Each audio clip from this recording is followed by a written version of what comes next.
गाड़ी नोट जिहाद जैसे आरोप लगा रही है बीजेपी पे, क्या कहेंगे आप? मुझे लगता है कि महाविकास आघाड़ी का आरोप लगाना यही काम है। हमारा काम है लोगों का विकास करना, देश महाराष्ट्र का विकास करना और हर जाति धर्म के लोगों को न्याय देने की हमारी भूमिका है।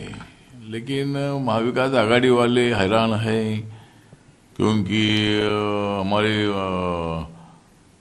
महायुति के सरकार ने लाडली बहना योजना हो या किसानों का कर्जा माफ होने का विषय हो या इलेक्ट्रिसिटी का बिल का विषय हो या नरेंद्र मोदी जी ने 80 करोड़ लोगों को फ्री में अनाज देने का विषय हो, महिला आरक्षण का बिल पास करने का निर्णय हो, 370 आर्टिकल हटाने का निर्णय हो, इकोनॉमी लिकर सेक्शन को 10% आरक्षण देने का विषय हो, रोड का डेवलपमेंट हो, एयरपोर्ट का डेवलपमेंट हो, कनेक्टिविटी बढ़ाने का काम हो और किसानों के खाते में पैसा डालने का विषय हो।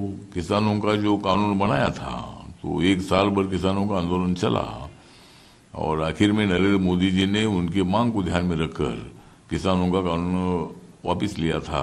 तो इसी तरह मतलब अनेक मुद्दों पर नरेंद्र मोदी जी का नेतृत्व पूरे देश भर में, पूरे दुनिया भर में बहुत ही एक्टिव नेतृत्व है और उसका फायदा महाराष्ट्र के इलेक्शन में होगा। लोकसभा के चुनाव में विपक्षी दलों को सफलता इसलिए मिली थी कि सत्ता तक तो पहुंचने की सफलता में मिली नहीं, लेकिन हमारी सीटें कम करने की सफलता उनको मिली और उसका कारण ये था कि संविधान बदलेगा ये प्रचार राहुल गांधी और इंडिया आघाड़ी के लोगों ने किया था, उसका नुकसान हमें हुआ था। दलित वोट हो, माइनॉरिटी का वोट हो, तो जो हमें मिलने वाला वोट जो था वो हमको मिला नहीं था। लेकिन इस चुनाव में वो मुद्दा नहीं चल पाया है। इस चुनाव में लाडली बहना योजना का मुद्दा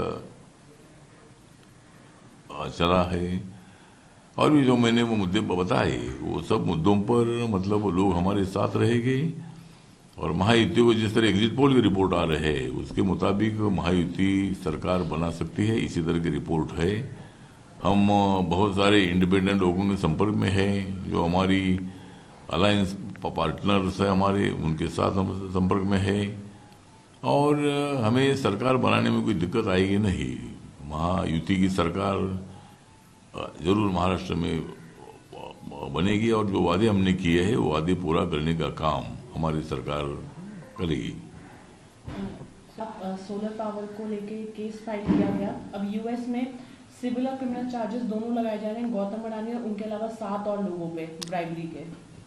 मुझे लगता है कि जो गौतम अडानी है ये बड़े उद्योगपति है, उन्होंने लाखों लोगों को रोजगार भी दे दिया है और माननीय नरेंद्र मोदी जी और गौतम अडानी का कोई संबंध नहीं है, वो एक स्टेट के बात से ही है। लेकिन गौतम अडानी अपने बलबूते पर अपना उद्योग चलाते हैं। सोलर प्रोजेक्ट में उन्होंने बहुत ही बड़ा कमाल कर दिया है। लेकिन अमेरिका ने मतलब एक टेंडर यहाँ भरा था और अमेरिका के कंपनी को टेंडर मिला नहीं, वो अडानी का कंपनी को में मिला था और जहाँ ये टेंडर उनको में मिला था अडानी को, वहाँ का कांग्रेस पार्टी की सरकारी थी। राजस्थान में, छत्तीसगढ़ में और मध्य प्रदेश में शायद उनकी सरकार थी। उसके पहले जो 3-4 स्टेट जो है और कांग्रेस की सरकारी थी। तो अमेरिका ने मतलब ये आरोप लगाया कि भाई वो कॉन्ट्रैक्ट जो अडानी कंपनी को मिला उसमें 2000 करोड़ रुपया देकर वहाँ का करप्शन हुआ है और अमेरिका की कंपनी को टेंडर का काम नहीं मिला, वो अडानी को मिला है। तो उस पर मतलब जो भी अमेरिका के कोर्ट में जो केस चल रही है उसमें अडानी कंपनी अपनी पूरी भूमिका वहाँ रखेगी और अडानी कंपनी ने मतलब रिफ्यूज कर दिया है कि भाई इसमें कोई घोटाला बिल्कुल नहीं है। और अमेरिका को मतलब मुझे लगता है कि भाई हमारे उद्योगपतियों के तरफ ध्यान देने की जरूरत नहीं है। अमेरिका ने अपने उद्योगपतियों को संभालना है। भारत ने कभी वहाँ के उद्योगपतियों के बारे में कोई उल्टा सीधा काम किया ऐसा बिल्कुल नहीं है। तो अमेरिका ने हमारे देश के तरफ, हमारे संबंध अमेरिका के साथ अच्छे हैं। डोनाल्ड ट्रम्प जो है हमारी रिपब्लिकन पार्टी के हैं, अभी वो अध्यक्ष बने हैं। तो उन्होंने थोड़ा सा यहाँ ध्यान देने की आवश्यकता है कि दोनों देशों में संबंध अच्छे रहे। और राहुल गांधी लगातार अदानी के खिलाफ बातें करते हैं, लेकिन चुनाव में उनका पैसा लेते हैं। राहुल गांधी जी हमेशा मतलब अदानी के बगैर उनको कोई मतलब दूसरा कोई विषय उनके सामने होता नहीं है। अदानी और मोदी जी का संबंध जोड़कर राहुल गांधी जी हमेशा अपनी बातें उल्टी सीधी करते रहते हैं। लेकिन इसकी पूरी जांच हो, जो भी अदानी कंपनी ने कुछ गलत भी किया होगा तो उसके लिए वो जिम्मेदार रहेगी। उसको जेल में डालना है, क्या डालना है, वो तो जो कानून के मुताबिक जो होगा वो होगा। लेकिन जहाँ तक हमारी जानकारी है उसके मुताबिक हमारे देश के उद्योगपतियों की तरफ अमेरिका ने ज़्यादा ध्यान देने की जरूरी नहीं है। कैनेडियन आंदोलन के कुछ नेता लोग वहाँ कनाडा में बैठकर वहाँ भारत को धमकी देने की बात करते हैं, भारत के खिलाफ भूमिका रखने का काम करते हैं। एक बार खालिस्तानी आंदोलन का दौर बहुत तेजी से चला था, लेकिन बाद में पंजाब में, पूरे भारत में उसके बारे में पूरी शांति है।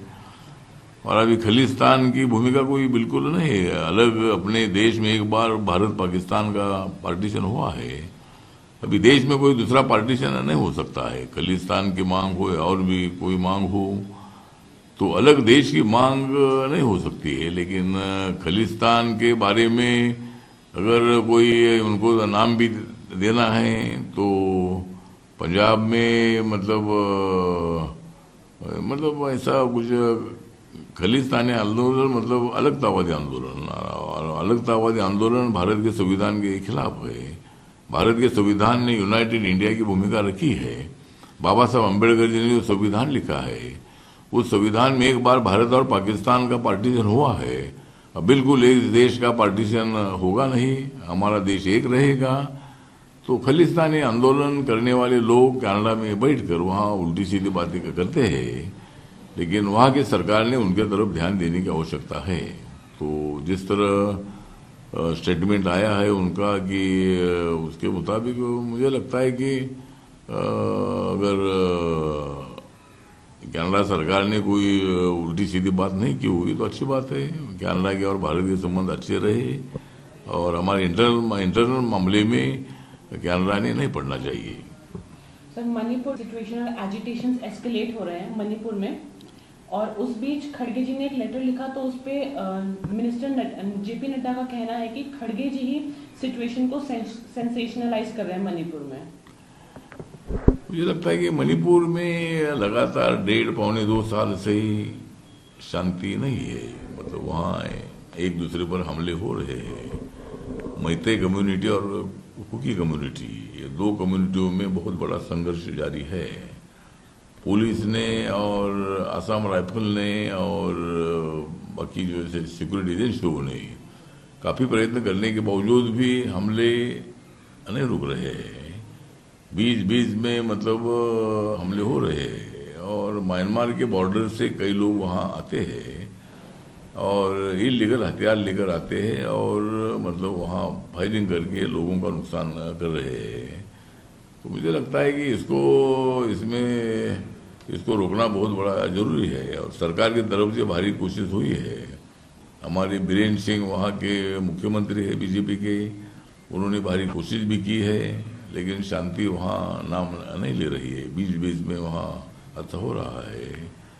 तो वहाँ मल्लिकार्जुन खड़गे हो या राहुल गांधी जी हो, इन लोगों ने भड़काने की बात ना करके शांति की बात करनी चाहिए। सरकार को सुझाव देना चाहिए और सरकार ने जितना भी काम सिक्योरिटी का करना उतना किया है।